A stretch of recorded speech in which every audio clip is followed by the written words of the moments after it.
Well, 14 years ago, you started as the only black race car driver in Formula One. 14 years later, you are still the only black race car driver in Formula One. And you write this. You said being the first black anything is a proud and lonely walk. Help us understand what it's been like for you.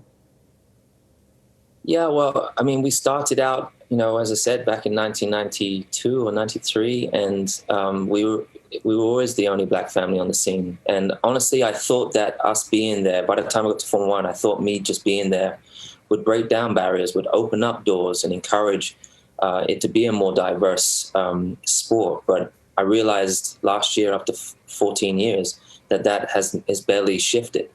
And so now you're speaking out about this, Lewis. Now you're speaking out. Yeah, I think it was difficult. I tried to speak about it in the past, but it was always, there's always a bit of pushback, and it wasn't the easiest thing to speak about. But I think particularly this year with the Black Lives Matter movement, there's been an awakening and an opportunity to use your voice. And I felt such a responsibility to my niece and nephew who are biracial, to all the young kids, particularly the black and the minorities out there that potentially feel they don't have a voice. I was like, I've got to use this platform to help encourage.